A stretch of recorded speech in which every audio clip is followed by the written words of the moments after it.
ओम नमो नारायण। प्रिय साधकों, हिमालय गुरुकुल पाठशाला पर आपका स्वागत है। आज हम हिमालय गुरुकुल पाठशाला पे कैसे बने कर्मयोगी पुस्तक के अगले अध्याय की शुरुआत करेंगे। अध्याय 5, दूसरों को बदलने से पहले खुद को बदलें। स्वामी जी ने इसमें लिखा है, इंसान को बदलना दुष्कर है यानी कठिन है, लेकिन मशीन को बदलना सरल है। दूसरों को नहीं बदल सकते, लेकिन अपने आप को, खुद को बदल सकते हैं। जीवन में बहुत सारे संघर्ष के कारण तब बनता है जब हम दूसरों को बदलने का प्रयास करते हैं। कई लोग अपना पूरा जीवन दूसरों को सुधारने के प्रयास में बिता देते हैं।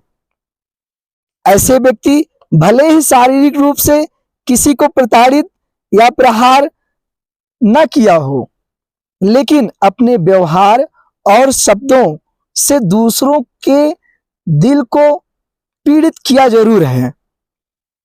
इन लोगों की मानसिकता यह है कि वह अन्य सभी लोगों की तुलना में अपने आप को अधिक बेहतर समझते हैं। जो दूसरों को सुधारने का प्रयास करते हैं, वो दूसरों की तुलना में अपने आप को ज्यादा बेहतर समझते हैं।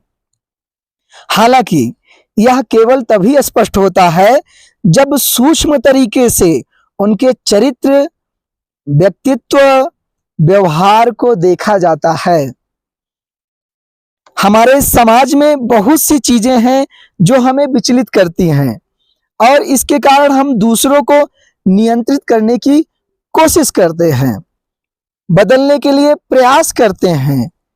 इनमें से कुछ समस्याओं का अल्पकालिक समाधान हो सकता है, लेकिन यह आसान नहीं। क्या आसान नहीं?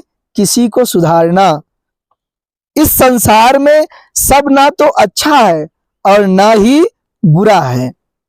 दोष और गुण सब में कम ज्यादा होते ही हैं। इसलिए हमें अपने आप को पहले सुधारना सीखना चाहिए। अपने आप को बदलें, जिससे आपको देखकर दूसरे भी बदल जाएंगे। पहले खुद को बदलें। आप जब बदल जाएंगे तो आपको देख करके दूसरे भी बदल जाएंगे। वाणी से नहीं, सिर्फ बोल करके ही नहीं कि मैं बदल गया।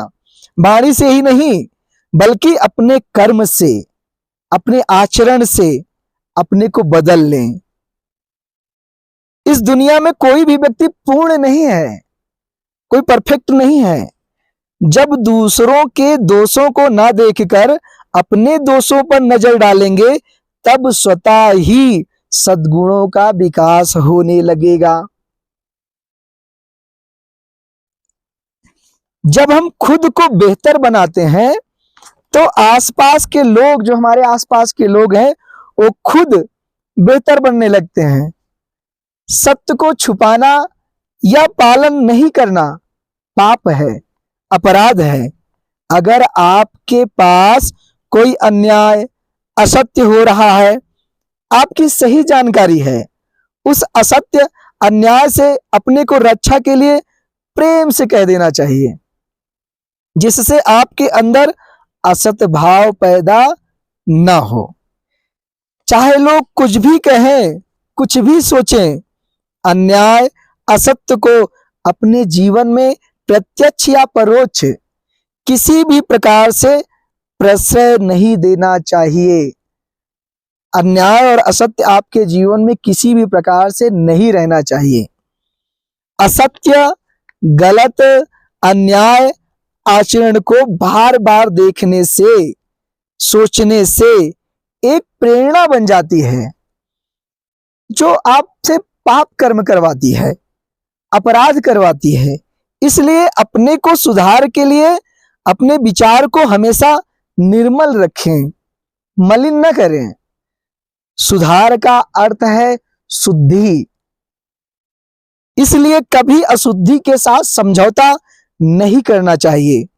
शरीर की शुद्धि के लिए जिस प्रकार स्नान करते हैं, परंतु मन की शुद्धि के लिए हमें कुछ पता नहीं।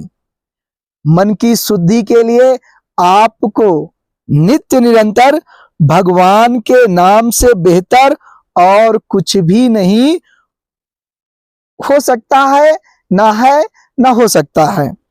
शुद्धि का अर्थ है शांति, मन की शुद्धि का अर्थ है शांति।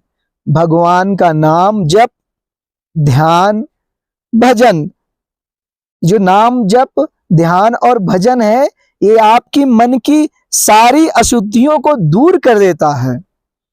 और जब अशुद्धियां दूर हो जाती हैं तो शांति की अनुभूति होने लगती है, कर्म करने में उत्साह मिलता है। इसलिए दूसरों को बदलने से पहले खुद को बदलें। आज का अभ्यास है, दूसरों की गलती देखकर क्रोध न करें, वाणी से कड़वा वचन न बोलें, शांति से विचार करें, अपने अंतःकरण को शांत करें, मन को दुखी ना करें, अपना सद्गुणों का विकास करें। ओम नमो नारायणाय।